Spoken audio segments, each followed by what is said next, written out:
Alguns tipos de caráter encontrados no trabalho psicanalítico. Sigmund Freud, 1916. Edição Standard Brasileira das Obras Psicológicas Completas de Sigmund Freud, volume 15. Quando o médico empreende o tratamento psicanalítico de um neurótico, seu interesse não se dirige de modo algum, em primeiro lugar, para o caráter do paciente. Prefere saber o que significam os sintomas, quais os impulsos instintuais ocultos por detrás deles e por eles satisfeitos, e qual o curso seguido pelo caminho misterioso que conduziu dos desejos instintuais aos sintomas. Contudo, a técnica que ele é obrigado a seguir logo o compele a dirigir sua curiosidade imediata para outros objetivos. Observa que sua investigação se acha ameaçada por resistências erguidas contra ele pelo paciente, podendo o médico, com razão, encarar essas resistências como parte do caráter do paciente. Isso passa a adquirir a prioridade de seu interesse. O que se opõe aos esforços do médico nem sempre são os traços de caráter que o paciente reconhece em si mesmo e que lhe são atribuídos por pessoas que o cercam.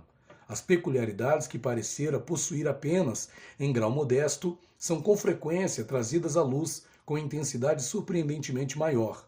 Ou então, nele, se revelam atitudes que não tinham sido denunciadas em outras relações da vida. As páginas que se seguem serão dedicadas a descrever e a rastrear alguns desses surpreendentes traços de caráter. 1. As exceções. O trabalho psicanalítico continuamente se defronta com a tarefa de induzir o paciente a renunciar a uma dose imediata e diretamente atingível de prazer. Não se pede a ele que renuncie a todo prazer. Talvez não se possa esperar isso de nenhum ser humano. E até mesmo a religião é obrigada a apoiar sua exigência de que o prazer terreno seja posto de lado, prometendo proporcionar em seu lugar uma quantidade incomparavelmente maior de um prazer superior no outro mundo. Não. Apenas se pede ao paciente que renuncie às satisfações que inevitavelmente trarão consequências prejudiciais. Sua privação deve ser apenas temporária. Ele só tem de aprender a trocar uma dose imediata de prazer por uma mais segura, ainda que adiada.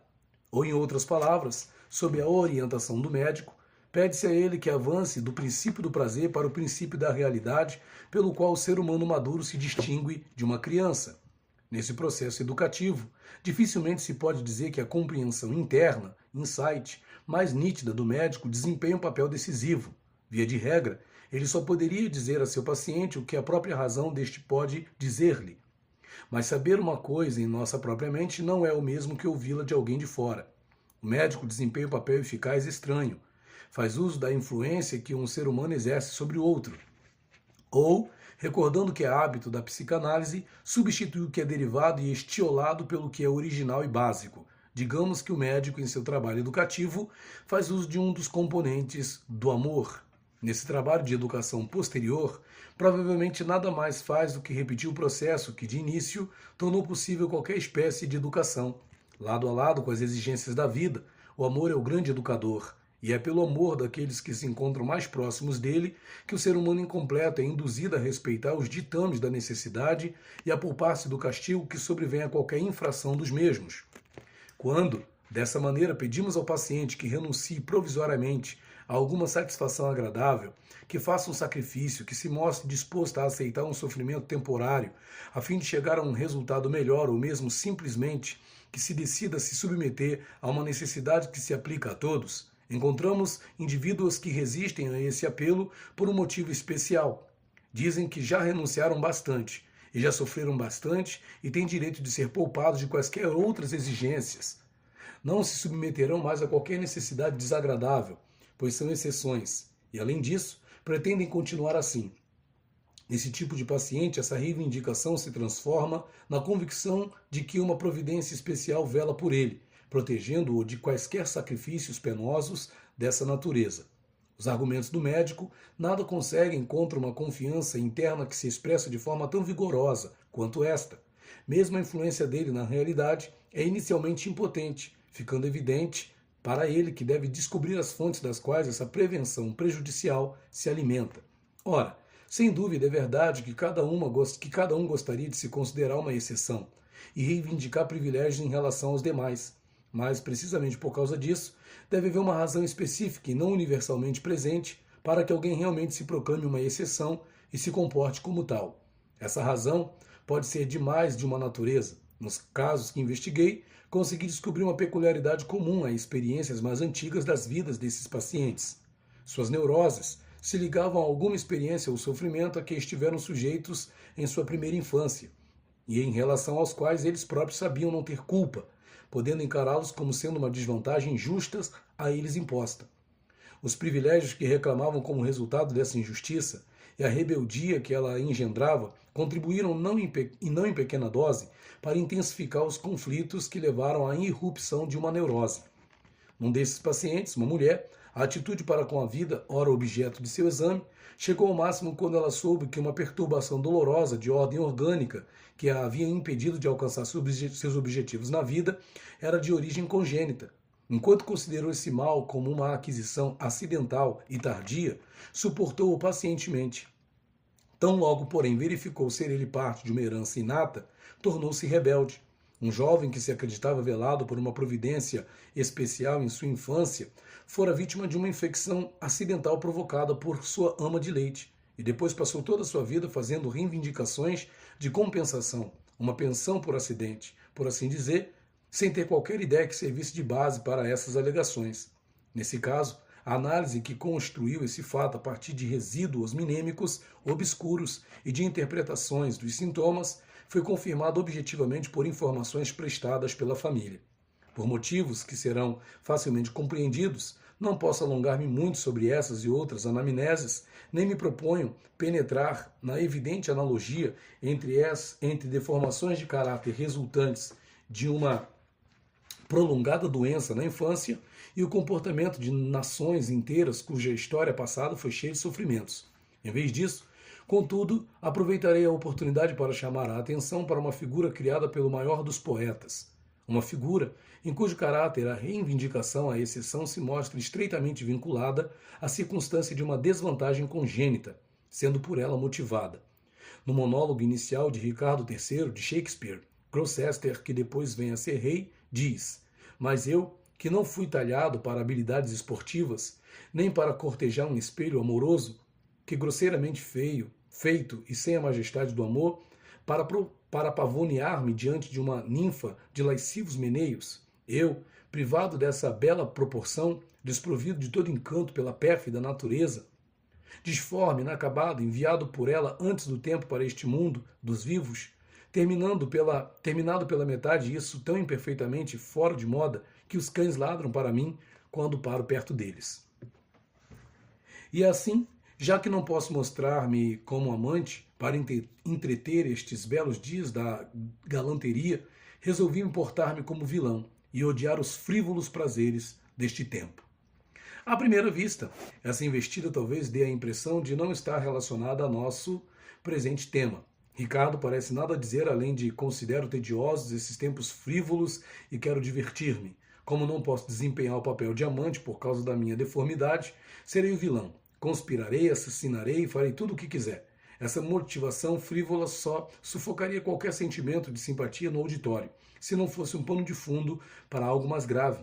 Do contrário, a peça seria psicologicamente impossível, pois o escritor deve saber, como nos fornecer antecedentes secretos que despertem simpatia pelo seu herói, a fim de que possamos admirar sua ousadia e desembaraço sem protesto interior. E essa simpatia só pode basear-se na compreensão ou no sentimento de uma possível solidariedade interior em relação a ele. Penso, portanto, que o monólogo de Ricardo não diz tudo, dando meramente uma sugestão e deixando que preenchamos o que ele sugere. Quando o fazemos, contudo, a aparência de frivolidade desaparece, a amargura e a minudência com que Ricardo retratou sua deformidade exercem todo o seu efeito, e percebemos claramente o sentimento de solidariedade que compele nossa simpatia, mesmo para com um vilão como ele. Assim, o que o monólogo significa é: a natureza me causou um doloroso mal ao negar-me a beleza das formas, que conquista o amor humano. A vida me deve uma reparação por isso, e farei tudo para consegui-la. Tenho o direito de ser uma exceção, de desprezar os escrúpulos pelos quais os outros se deixam tolher. Posso fazer o mal, já que a mim foi feito mal. Agora sentimos que nós mesmos poderíamos ficar como Ricardo, que em pequena escala realmente já somos como ele. Ricardo é uma enorme ampliação de algo que encontramos em nós mesmos. Todos nós pensamos que temos motivo para repreender a natureza e o nosso destino por desvantagens congênitas e infantis. Todos exigimos reparação por antigos ferimentos ao nosso narcisismo, ao nosso amor próprio. Por que a natureza não nos deu os cachos dourados de Balder, ou a força de Siegfried, ou a expressão altaneira do gênio, ou o nobre perfil de aristocracia? Por que nascemos num lar de classe média e não num palácio real? Poderíamos exibir beleza e distinção tão bem quanto qualquer um daqueles em quem agora somos obrigados a invejar essas qualidades. Constitui, contudo, uma sutil economia de arte no poeta não permitir a seu herói exprimir franca e completamente todos os seus motivos secretos. Por esse meio, obriga-nos a suplementá-los, ele ocupa nossa atividade intelectual, desvia-a da reflexão crítica e nos mantém firmemente identificados com seu herói. O indivíduo canhestro, em seu lugar, daria expressão consciente a tudo que desejasse revelar-nos, e então se depararia com nossa inteligência fria e sem entraves, que impediria qualquer aprofundamento da ilusão. Antes de deixarmos as exceções, contudo, podemos ressaltar que a reivindicação das mulheres a privilégios e a isenção de tantas das importunidades da vida repousa na mesma base. Conforme aprendemos pelo trabalho psicanalítico, as mulheres se consideram como tendo sido prejudicadas na infância, como tendo sido imerecidamente privadas de algo e injustamente tratadas, e a amargura de tantas filhas contra suas mães provém, em última análise, da censura contra estas por as terem trazido ao mundo como mulheres e não como homens. Segundo, os arruinados pelo êxito. O trabalho psicanalítico proporcionou-nos a tese segundo a qual as pessoas adoecem de neurose como resultado de frustração. Referimos-nos à frustração da satisfação de seus desejos libidinais, fazendo-se necessária uma digressão a fim de tornarmos a tese inteligível. Para que uma neurose seja gerada, deve haver um conflito entre os desejos libidinais de uma pessoa e a parte de sua personalidade que denominamos de ego, que é a expressão do seu instinto de autopreservação e que também abrange os ideais de sua personalidade. Um conflito patogênico dessa espécie só ocorre quando a libido tenta seguir caminhos e objetivos que o ego de há muito superou e condenou, e portanto proibiu para sempre. E isso a libido só faz se for privada da possibilidade de uma satisfação egocintônica ideal. Por isso, a frustração de uma satisfação real é a primeira condição para a geração de uma neurose, embora na verdade esteja longe de ser a única. Parece ainda mais surpreendente na realidade atordoante quando, na qualidade de médico, se faz a descoberta de que as pessoas ocasionalmente adoecem precisamente no momento em que um desejo profundamente enraizado e de muito alimentado atinge a realização. Então, é como se elas não fossem capazes de tolerar sua felicidade, pois não pode haver dúvida de que existe uma ligação causal entre seu êxito e o fato de adoecerem. Tive oportunidade de obter uma compreensão interna, insight, da anamnese de uma mulher que me proponho descrever como algo típico dessas ocorrências trágicas. Era bem nascida e bem educada, no entanto, ainda muito jovem. Não pôde conter seu gosto de viver. Fugiu de casa e perambulou pelo mundo em busca de aventuras, até travar conhecimento com um pintor, que não só pôde apreciar seus encantos femininos, mas também captar, apesar de sua degradação, as qualidades mais requintadas que ela possuía. Levou-a para viver com ele e ela provou ser uma companheira fiel, parecendo apenas carecer de reabilitação social para alcançar uma felicidade completa. Após muitos anos de vida em comum, o pintor conseguiu fazer com que a família dele se reconciliasse com ela. Estava então preparado para torná-la sua esposa legítima. Foi nesse momento que ela começou a desmoronar. Descuidou da casa da qual agora estava prestes a tornar-se dona por direito, imaginou-se perseguida pelos parentes dele, que desejavam fazê-la parte da família, proibiu ao amante com seu ciúme insensato todo o contato social, prejudicou-o em seu trabalho artístico e logo sucumbiu a uma doença mental incurável. Em outra ocasião, defrontei-me com o caso de um respeitável senhor, professor universitário, que nutria havia muitos anos o desejo natural de ser o sucessor do mestre que o iniciara nos estudos. Quando esse professor mais antigo se aposentou e os colegas informaram ao pretendente que ele fora escolhido para substituí-lo, começou a hesitar. Depreciou seus méritos, declarou-se indigno de preencher o cargo para o qual fora designado e caiu numa melancolia que o deixou incapaz de toda e qualquer atividade durante vários anos. Não obstante esses dois casos serem diferentes sob outros aspectos, existe uma concordância no seguinte ponto. A doença seguiu de perto a realização de um desejo e pôs termo a toda fruição do mesmo. A contradição entre tais experiências e a norma segundo a qual aquilo que induz a doença e a frustração não é insolúvel desaparecerá se estabelecermos uma distinção entre uma frustração externa e uma interna. Se o objeto no qual a libido pode encontrar sua satisfação está contido na realidade, isso constitui uma frustração externa. Em si, ela é inoperante, não patogênica, até que uma frustração interna se junte a ela. Esta última deve provir do ego e deve disputar o acesso da libido a outros objetos, estes que agora a libido procura apreender. Só então surge um conflito e a possibilidade de uma doença neurótica, isto é, de uma satisfação substitutiva alcançada indiretamente por meio do inconsciente reprimido. Por conseguinte, a frustração interna está potencialmente presente em todos os casos, só que não entra em ação até que a frustração externa real tenha preparado o terreno para ela. Nos casos excepcionais em que as pessoas adoecem por causa do êxito, a frustração interna atua por si mesma. Na realidade, só surge depois que uma frustração externa foi substituída por realização de um desejo.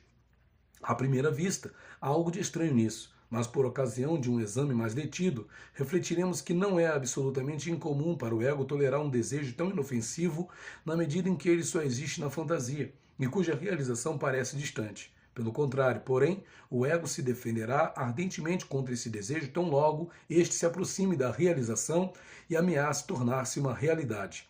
A distinção entre isso e as situações comuns na formação da neurose consiste meramente em que, via de regra, são as intensificações internas da catexia libidinal que transformam a fantasia, até então merecedora de pouca consideração e tolerada, num oponente temido, ao passo que, nesses casos, o sinal para a irrupção do conflito é dado por uma mudança externa real.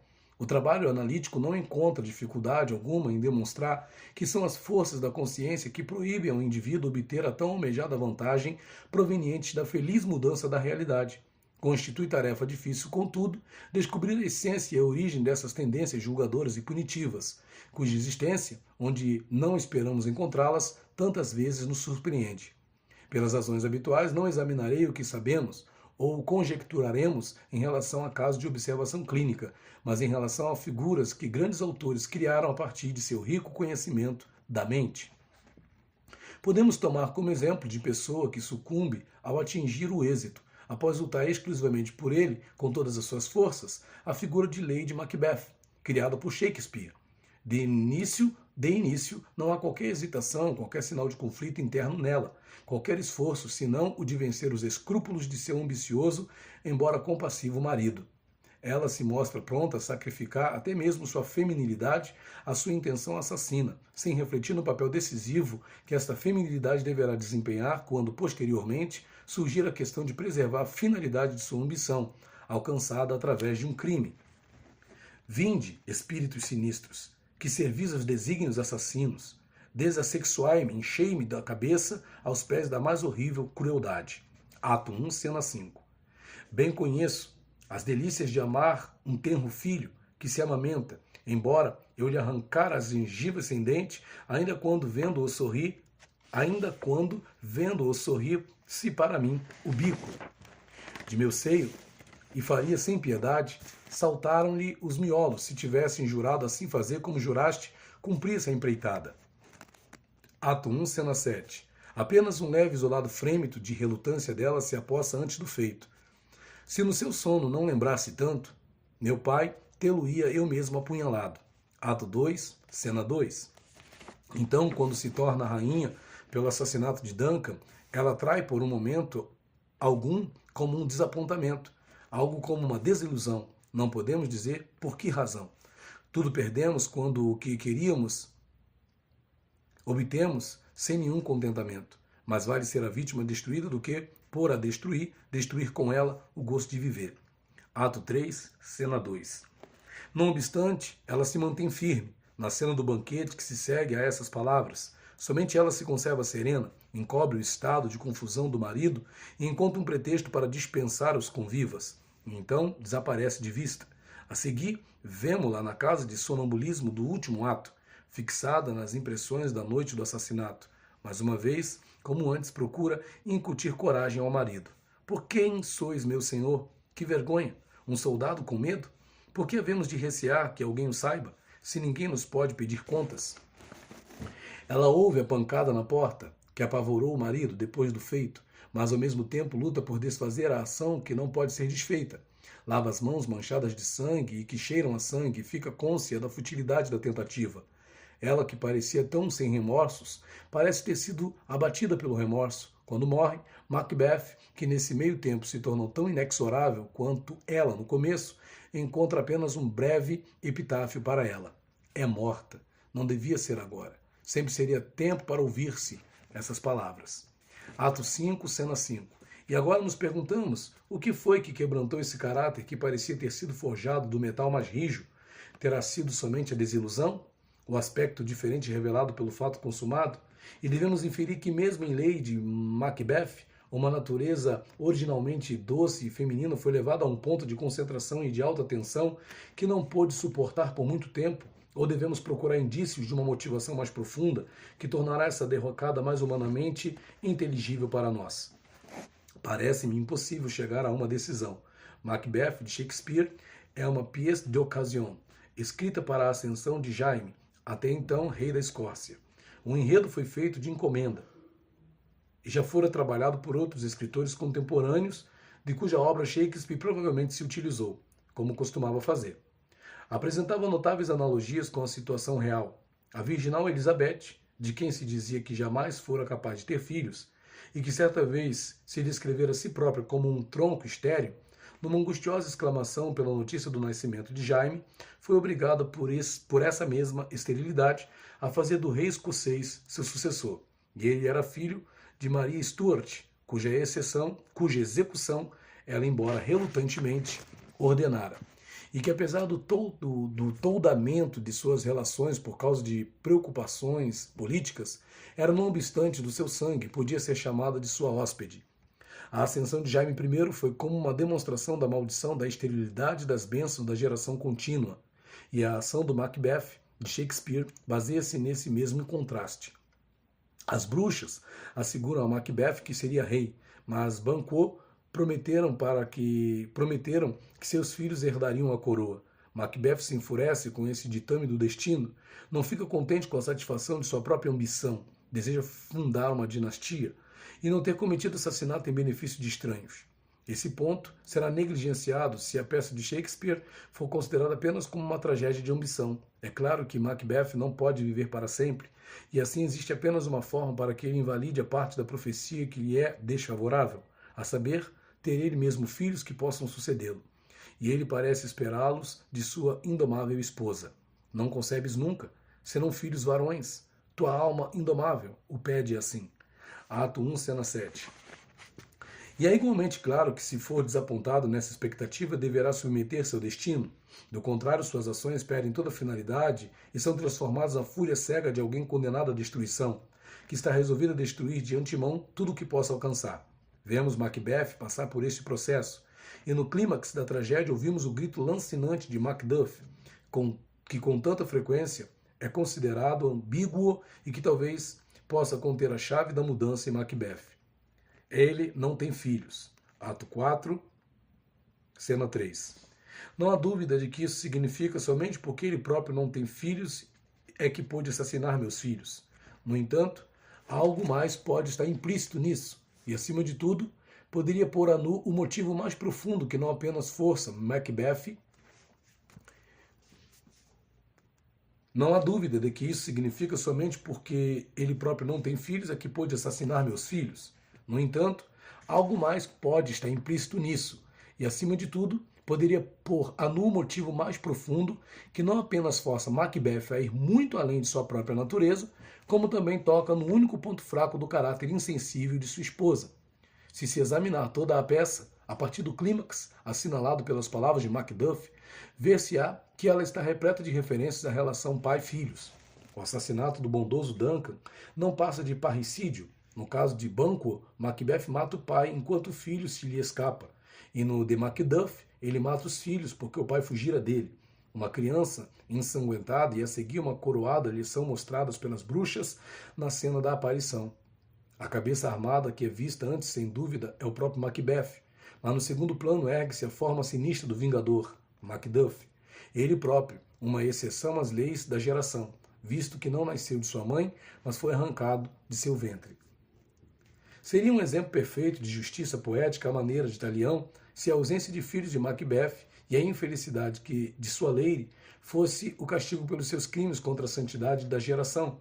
Se Macbeth não pudesse tornar-se pai porque roubara de um pai os filhos, e dos filhos um pai, e se Lady Macbeth sofresse o assexuamento que exigira dos espíritos do assassinato. Creio que a doença de Lady Macbeth, a transformação de sua impiedade em penitência, poderia ser explicada diretamente como uma reação à sua infecundidade, pela qual ela se convence de sua impotência contra os ditames da natureza, sendo ao mesmo tempo lembrada de que foi através de sua própria falta que seu crime foi roubado da melhor parte dos seus frutos. Na Chronicle, 1577, de Holinshed, da qual Shakespeare extraiu o argumento de Macbeth, Lady Macbeth é mencionada apenas uma vez como uma esposa ambiciosa que instiga o marido ao assassinato, para que ela possa tornar-se rainha. Não há menção a seu destino subsequente nem ao desenvolvimento de seu caráter. Por outro lado, afigurar-se-ia que a transformação de Macbeth num tirano sanguinário é atribuída aos mesmos motivos que sugerimos aqui, pois em Holinshed decorrem 10 anos entre o assassinato de Duncan, através do qual Macbeth se torna rei, e suas más ações ulteriores. E nesses 10 anos ele é mostrado como um governante severo, porém justo. Só depois desse lapso de tempo é que se inicia nele a mudança sob a influência do medo atormentador de que a profecia a Banquo possa realizar-se, assim como aconteceu com a profecia de seu próprio destino. Só então é que ele engendra o assassinato de Banquo, e como em Shakespeare, é impelido de um crime a outro. Não é expressamente mencionado em Holinshed, que foi a ausência de filhos que o impeliu a esses caminhos, mas se dá bastante tempo e espaço para esse motivo plausível. Isso não ocorre em Shakespeare. Os eventos nos chegam de roldão na tragédia, com pressa ofegante, de modo que, a julgar pelas declarações de seus personagens, o curso de sua ação abrange cerca de uma semana. Essa aceleração retira a base de todas as nossas interpretações dos motivos da mudança no caráter de Macbeth e no de sua esposa. Não há tempo para que um longo desapontamento quanto às suas esperanças de nascimento de filhos faça a mulher sucumbir e leve o homem a uma fúria desafiadora. E permanece a contradição de que, apesar de tantas inter-relações sutis no enredo, e entre estes a sua ocasião, apontarem para uma origem comum no tema da infecundidade, a economia de tempo na tragédia, não obstante, impede expressamente um desenvolvimento de caráter oriundo de quaisquer motivos que não sejam aqueles inerentes à própria ação. Quais, contudo, teriam sido os motivos que, num tão curto espaço de tempo, puderam transformar o homem hesitante e ambicioso num desinibido tirano e sua instigadora de coração empedernido numa mulher doente corroída pelo remorso? É, na minha opinião, impossível de adivinhar. Devemos, penso eu, abandonar toda e qualquer esperança de penetrar na tríplice camada de obscuridade em que se condensaram a má preservação do texto, a intenção desconhecida do dramaturgo e o propósito oculto da lenda. Mas eu não aprovaria a objeção de que investigações como estas são vãs, em face do poderoso efeito que a tragédia exerce sobre o espectador. O dramaturgo pode realmente, durante a representação, dominar-nos pela sua arte e paralisar nossos poderes de reflexão, mas não nos pode impedir de que, subsequentemente, tentemos aprender seu efeito mediante o estudo de seu mecanismo psicológico. Nem o argumento de que um dramaturgo tem a liberdade de encurtar à vontade a cronologia natural dos fatos que ele apresenta diante de nós. Se pelo sacrifício da probabilidade comum ele puder realçar o efeito dramático, me parece pertinente nesse caso, pois tal sacrifício só se justifica quando meramente interfere na probabilidade. e não quando rompe a relação causal. Além disso, o efeito dramático dificilmente teria sido afetado se tivesse deixado a passagem do tempo indeterminada, em vez de ficar expressamente limitada a poucos dias. Fica-se tão pouco inclinado a abandonar um problema como o de Macbeth por considerá-lo insolúvel, que me aventurarei a apresentar um novo ponto, que talvez ofereça outra saída para a dificuldade. Ludwig Jacques, num recente estudo shakespeariano, pensa ter descoberto uma técnica particular do poeta, e isso poderia aplicar-se a Macbeth. Ele crê que Shakespeare muitas vezes divide um tipo em duas personagens, as quais, tomadas isoladamente, não são inteiramente compreensíveis e somente vêm a sê-lo quando reunidas mais uma vez numa unidade.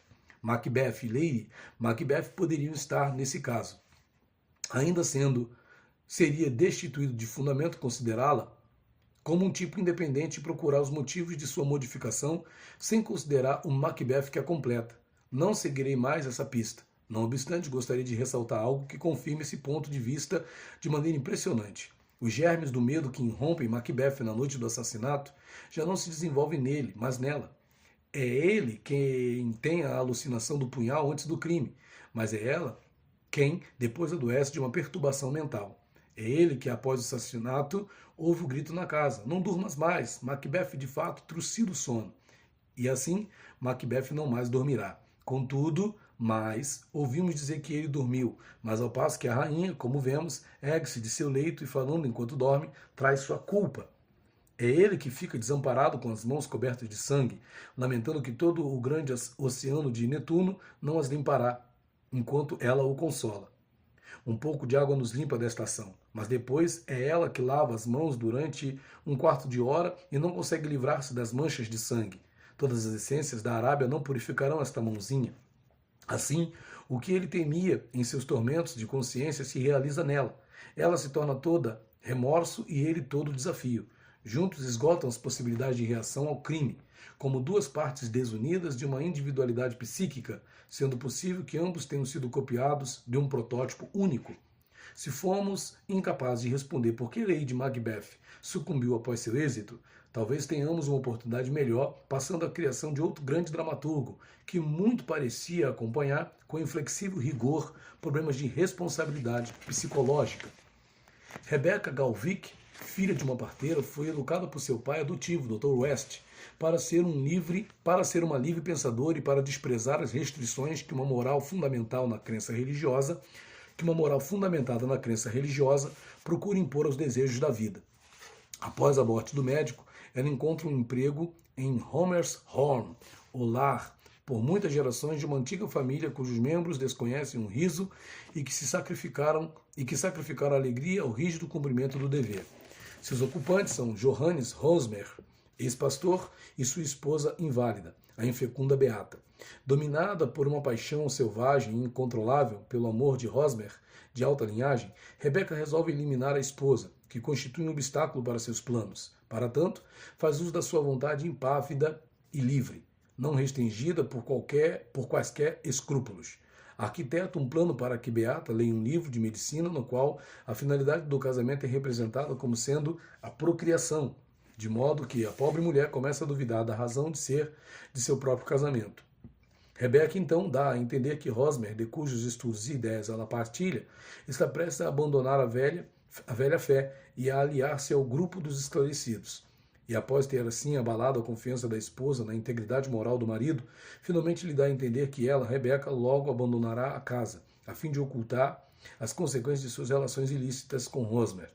A trama criminosa é coroada de êxito. A pobre esposa, que passa por deprimida e irresponsável, atira-se da estrada ao lado do moinho no açude, dominada pelo sentimento de sua própria inutilidade e não mais desejando antepor-se entre seu amado marido e a felicidade dele. Por mais de um ano, Rebecca e Hosmer vivem sozinhos em Hosmer Home, mantendo uma relação que ele deseja considerar como uma amizade puramente intelectual e ideal. Mas, quando essa relação começa a ser obscurecida de fora pela primeira sombra de bisbilhotice e quando, ao mesmo tempo, surgem em Hosmer dúvidas atormentadoras sobre os motivos que levaram a esposa por ter uma existência, ele suplica a Rebecca que seja sua segunda esposa, de modo a poder contrabalançar o passado infeliz com uma nova realidade viva. Atos 2. Por um momento, ela solta uma exclamação de alegria diante de sua proposta, mas logo depois declara que isso nunca poderá acontecer e que, se ele continuar a insistir, ela seguirá o mesmo caminho que Beata. Rosmer não consegue compreender essa rejeição e muito menos nós, que conhecemos as ações e desígnios de Rebeca. Só podemos ter certeza de uma coisa, de que seu não é veemente. Como veio a acontecer que a aventureira dotada de vontade impávida e livre, que forjou implacavelmente seu caminho para a meta desejada, agora se recusa a colher o fruto do êxito quando este lhe é oferecido? Ela própria nos dá a explicação no quarto ato.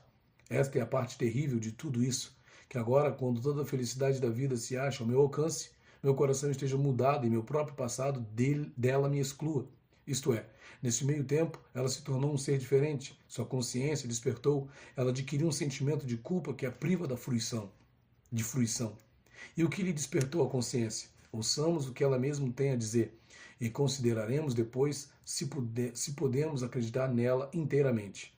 Foi a visão rosmeriana da vida, ou seja, como for sua visão da vida, que contaminou minha vontade e a tornou doente, escravizou-a a leis que antes não tinham qualquer poder sobre mim. Você, a vida com você, enobreceu minha mente. Essa influência, devemos ainda compreender, só se tornou efetiva a partir do momento em que ela pôde viver sozinha com Rosmer. Na quietude, na solidão, quando sem reserva você me revelou todos os seus pensamentos, todos os sentimentos ternos e delicados, exatamente como lhe vinham, então se operou a grande mudança em mim. Pouco antes disso, ela havia lamentado outro aspecto da mudança. Por que Rosmerholm minou minhas forças? Aqui minha antiga vontade indômita teve suas asas cortadas, ficou aleijada. Já se foi a época em que eu tinha coragem para tudo no mundo. Perdi o poder de ação, Rosmer. Rebeca faz essa declaração após ter se revelado uma criminosa, numa confissão voluntária a Rosmer e ao prior Kroll, irmão da mulher de quem se descarta. Irmão da mulher de quem se descarta. Ibsen deixa claro, por pequenos toques de magistral sutileza, que Rebeca, na realidade, não está dizendo mentiras, mas nunca é inteiramente honesta. Do mesmo modo que, apesar de toda a sua liberdade quanto a preconceitos, ela diminui sua idade de 1 ano, assim também sua confissão aos 2 homens é incompleta, e em decorrência de insistência de Kroll, é suplementada em alguns pontos importantes. Por isso, é-nos permitido supor que sua explicação de sua renúncia expõe um motivo apenas para ocultar outro. Por certo, não temos motivos para não acreditar nela quando declara que a atmosfera de Rosmerholm e sua ligação com o brioso Rosmer a enobreceram e a aleijaram. Aqui ela expressou que sabe o que sentiu, mas isso não é necessariamente tudo o que aconteceu dentro dela. Nem é preciso que ela tenha compreendido tudo o que ocorreu. A influência de Rosmer pode ter sido apenas um véu que ocultou outra influência atuante, e um notável indício aponta nessa outra direção. Mesmo após a confissão dela, Rosmer, na última conversa entre os dois, que encerra a peça, mais uma vez lhe suplica que seja sua esposa. Perdoa-lhe o crime que ela cometeu em nome do amor que sentia por ele. E agora ela não responde como devia. Perdão algum pode livrá-lo do sentimento de culpa em que incorreu por ter maldosamente enganado a pobre Beata, mas se recrimina por outra coisa que nos atinge por originar-se estranhamente dessa livre pensadora, e está longe de merecer a importância que Rebeca lhe atribui. Querido, nunca mais fale nisso. É impossível, pois você deve saber, Rosmer, que eu tenho um passado. Ela quer dizer, naturalmente, que teve relações sexuais com outro homem. E não deixamos de observar que essas relações, que ocorreram numa época em que ela era livre e não tinha de dar contas a ninguém, lhe pareceram um empecilho maior à união com Rosmer do que seu verdadeiro comportamento criminoso para com a esposa dele. Rosmer recusa-se a ouvir o que quer que seja sobre esse passado. Podemos adivinhar o que foi, embora tudo que se refira a ele na peça seja, por assim dizer, subterrâneo e tenha se constituído a partir de indícios e fragmentos. Não obstante, trata-se de indícios inseridos com tal arte que é impossível não compreendê-los. Entre a primeira recusa de Rebeca e sua confissão ocorre algo que exerce influência decisiva sobre seu futuro destino. O prior Kroll chega um belo dia a casa com o fito de humilhar Rebeca, dizendo-lhe que ele sabe que ela é uma criança ilegítima, filha do próprio Dr. West, que a adotou após a morte da mãe dela. O ódio lhe aguçou as percepções, mas mesmo assim ele não supõe que isso seja novidade para ela. Realmente não supunha que ignorasse isso. Caso contrário, teria sido muito estranho que você tivesse deixado o Dr. West adotá-la. E então ele a leva para a casa dele, logo que sua mãe morre. Ele a trata asperamente, mas você fica com ele, você sabe que ele não lhe deixará um vintém. Na verdade, só lhe coube uma estante com livros. Mas você continua, você o atura, você cuida dele até o fim. Atribua seu cuidado por ele ao natural instinto filial de uma filha. Realmente creio que toda a sua conduta é um resultado natural de sua origem. Mas Kroll está enganado. Rebecca não tinha a menor ideia de que pudesse ser filho do Dr. West. Quando Kroll começou com as sombrias alusões a seu passado, ela deve ter pensado que se referia a uma outra coisa. Depois de ter compreendido o que ele queria dizer, pôde ainda conservar sua compostura por algum tempo, pois foi-lhe possível supor que seu inimigo baseava seus cálculos na idade dela, sobre a qual ela mentira, quando de uma visita anterior. Kroll, porém, arrasa essa objeção dizendo, bem que seja assim, mas apesar disso meu cálculo pode estar certo, pois Dr. West esteve lá numa breve visita 1 ano antes de obter o cargo. Depois dessa nova informação, ela perde a presença de espírito. Não é verdade. A anda de um lado para o outro, retorcendo as mãos. É impossível. O Senhor quer induzir-me a acreditar nisso. Isso nunca pode ser verdade. Não pode ser verdade, jamais nesse mundo. A agitação dela é tão extrema que Kroll não pode atribuí-la apenas à informação dele. Kroll. Mas minha cara senhorita West, por que, em nome dos céus, está tão terrivelmente agitada? Você me deixa assustado. Em que devo pensar, acreditar? Rebecca. Em nada. O senhor não deve pensar nem acreditar em nada. Kroll. Então você deve realmente dizer-me como pode levar esse caso, essa possibilidade tão terrivelmente a sério. Rebecca. Dominando-se, é perfeitamente simples, prior Kroll. De forma alguma desejo ser tomada por uma filha ilegítima. O enigma do comportamento de Rebecca é suscetível de uma única solução. A notícia de que o Dr. West era seu pai é o golpe mais rude que lhe pode sobrevir, pois não só era sua filha adotiva, como também fora sua amante. Quando Kroll começou a falar, ela pensou que estivesse fazendo alusão a essas relações, cuja verdade ela teria provavelmente admitido e justificado por causa de suas ideias emancipadas. Isso, porém, estava longe da intenção do prior. Ele nada sabia da ligação amorosa com o Dr. West, assim como ela nada sabia a respeito de Dr. West ser pai dela. Ela não pode ter tido outra coisa em sua mente a não ser essa ligação amorosa quando justificou sua rejeição final de Hosmer sobre o fundamento de que tinha um passado que a tornava indigna de ser sua esposa. E provavelmente, se Hosmer tivesse consentido em ouvir falar desse passado, ela teria só confessado metade de seu segredo e teria silenciado sobre a parte mais grave. Agora, porém, compreendemos naturalmente que esse passado lhe deve ter parecido o obstáculo mais grave à união dos dois, o crime mais grave. Depois de saber que fora amante de seu próprio pai, ela se entrega inteiramente a seu já então superdominador sentimento de culpa.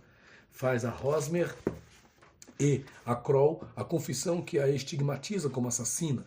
Rejeita para sempre a felicidade para a qual preparou o caminho pelo crime e se prepara para partir. Mas o verdadeiro motivo de seu sentimento de culpa, que faz com que ela seja destroçada pelo êxito, permanece um segredo. Como vimos, é algo bem diverso da atmosfera de Hommersholm e da aprimorada influência de Hosmer. Nessa altura, qualquer um que nos tenha acompanhado não deixará de formular uma objeção passível de justificar algumas dúvidas. A primeira recusa de Hosmer por Rebecca ocorre antes da segunda visita de Kroll e, portanto, antes da revelação feita por ele quanto à sua origem ilegítima e numa ocasião em que ela nada sabe ainda sobre seu incesto, se é que compreendemos bem o dramaturgo. Todavia, essa primeira recusa é enérgica para valer. O sentimento de culpa que a convida a renunciar ao fruto de suas ações é assim efetivo antes que ela saiba de qualquer coisa sobre seu crime fundamental. E se admitimos isso, devemos talvez pôr inteiramente de lado seu incesto como uma fonte desse sentimento de culpa. Até agora tratamos Rebecca West como se ela fosse uma pessoa viva e não uma criação da imaginação de Ibsen, sempre dirigida pela mais crítica inteligência. Podemos, portanto, tentar manter a mesma posição ao lidarmos com a objeção levantada. A objeção é válida. Antes do conhecimento de seu incesto, a consciência já havia despertado parcialmente em Rebecca, nada impedindo que responsabilizemos por essa mudança a influência admitida e acusada pela própria Rebecca. Mas isso não nos isenta de reconhecermos o segundo motivo. O comportamento de Rebecca quando ouve o que Kroll tem a lhe dizer, a confissão que é a sua reação imediata, não deixa dúvida de que só então o motivo mais forte e decisivo de renúncia começa a fazer efeito. Trata-se, de fato, de um caso de motivação múltipla, no qual um motivo mais profundo aparece por trás do mais superficial. As leis de economia poética exigem que seja esta a maneira de apresentar a situação, pois esse motivo mais profundo não podia ser explicitamente enunciado. Tinha de permanecer oculto, afastado da fácil percepção do espectador ou do leitor. Do contrário, teriam surgido sérias resistências, baseadas nas emoções mais aflitivas, as quais talvez pusessem em perigo o efeito do drama. Temos, contudo, o direito de exigir que o motivo explícito não fique desprovido de uma ligação interna com o oculto, mas apareça como uma atenuação e uma derivação desse último. E se pudermos confiar no fato de que a combinação criadora consciente do dramaturgo surgiu logicamente de premissas inconscientes, poderemos agora tentar mostrar que ele atendeu a essa exigência. O sentimento de culpa de Rebeca tem sua fonte na exprobração do incesto, mesmo antes de Kroll, com perspicácia analítica, tê-la tornado consciente disso. Se reconstruirmos o passado dela, ampliando e preenchendo os indícios fornecidos pelo escritor, poderemos sentir-nos seguros de que ela não pode ter deixado de suspeitar da existência de uma relação íntima entre sua mãe e o Dr. West. Deve ter ficado fortemente impressionada ao se tornar a sucessora da mãe junto a esse homem. Ficou sob o domínio do complexo de Édipo, embora não soubesse que, em seu caso, essa fantasia universal se convertera em realidade. Quando chegou a Homer's Home, a força interna dessa primeira experiência impeliu-a a provocar, por uma ação vigorosa, a mesma situação que já se realizara no exemplo original devido à sua inação, a livrar-se da esposa e da mãe de modo a poder ocupar o lugar desta junto ao marido e ao pai. Ela descreve com insistência convincente como, contra a vontade, foi obrigada a avançar passo a passo até a eliminação de Beata. O Senhor pensa, então, que eu era fria, calculista e serena o tempo todo. Não era, então, a mesma mulher que sou agora, quando estou aqui a lhe contar tudo. Além disso, existem duas espécies de vontade em nós, creio eu.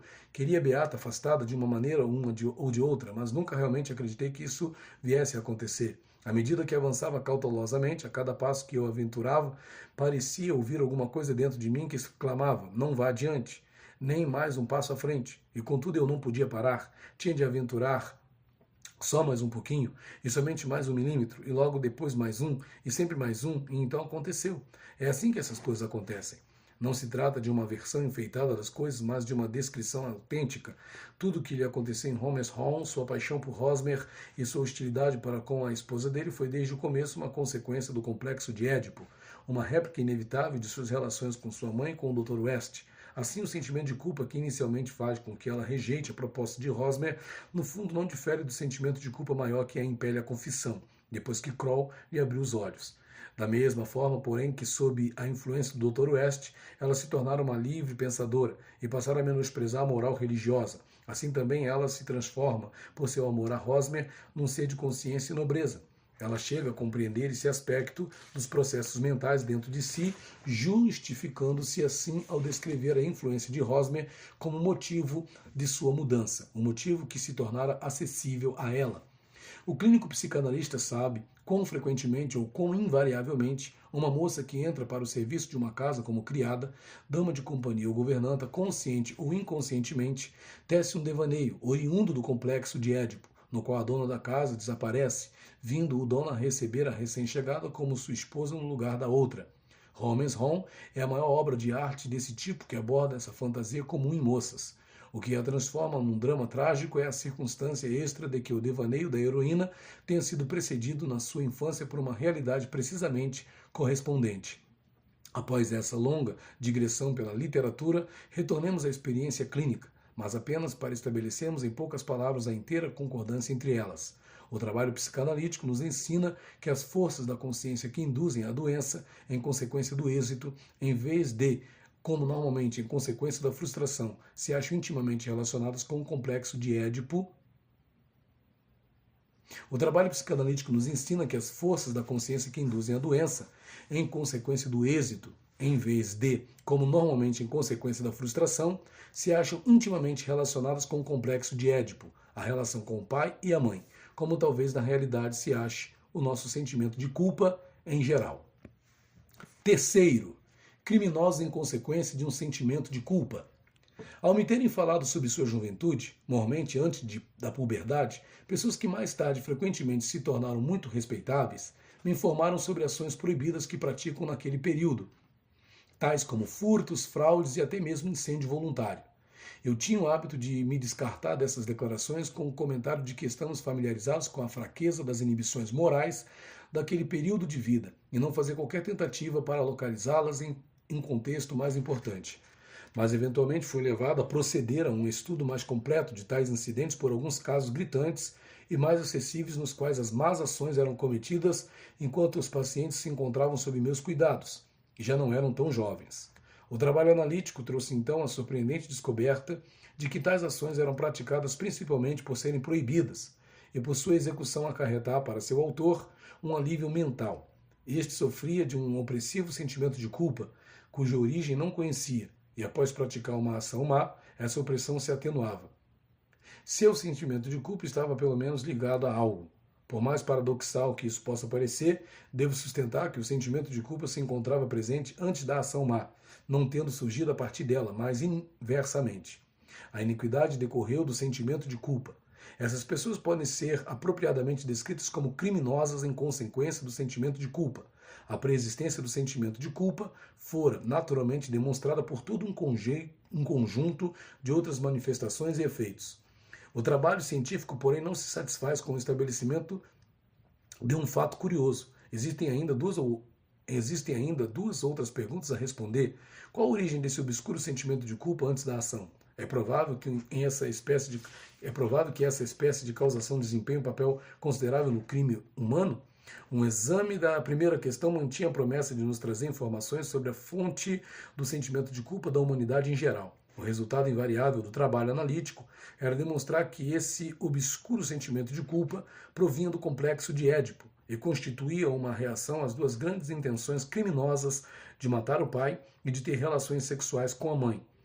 Em comparação com esses dois, os crimes perpetrados com o propósito de fixar o sentimento de culpa em alguma coisa vinham como um alívio para os sofredores. Nesse sentido, devemos lembrar que o parricídio e o incesto com a mãe são os dois grandes crimes humanos, os únicos que, como tais, são perseguidos e execrados nas comunidades primitivas. Também devemos lembrar como outras investigações nos aproximaram da hipótese segundo a qual a consciência da humanidade, que agora aparece como uma força mental herdada, foi adquirida em relação ao complexo de Édipo. Para responder à segunda pergunta, devemos ir além do âmbito do trabalho psicanalítico. No tocante às crianças, é fácil observar que muitas vezes são propositadamente travessas para provarem um castigo e ficam quietas e contentes depois de terem sido punidas. Frequentemente, a investigação analítica posterior pôde situar-nos na trilha do sentimento de culpa que as induziu a procurarem punição. Entre criminosos adultos devemos, sem dúvida, excetuar aqueles que praticam crimes sem qualquer sentimento de culpa, que ou não desenvolveram quaisquer inibições morais ou em seu conflito com a sociedade. Consideram sua ação justificada, contudo, no tocante à maioria dos outros criminosos, aqueles para os quais medidas punitivas são realmente criadas, tal motivação para o crime poderia muito bem ser levada em consideração. Ela poderia lançar luz sobre alguns pontos obscuros da psicologia do criminoso e oferecer punição com uma nova base psicológica. Um amigo chamou a minha atenção para o fato de que o criminoso, em consequência de um sentimento de culpa, também já era do conhecimento de Nietzsche. A preexistência do sentimento de culpa e a utilização de uma ação a fim de racionalizar esse sentimento cintilam diante de nós nas máximas de Zaratustra sobre o criminoso pálido. Deixemos para uma futura pesquisa a decisão quanto ao número de criminosos que devem ser incluídos entre esses pálidos. Obrigado pela atenção.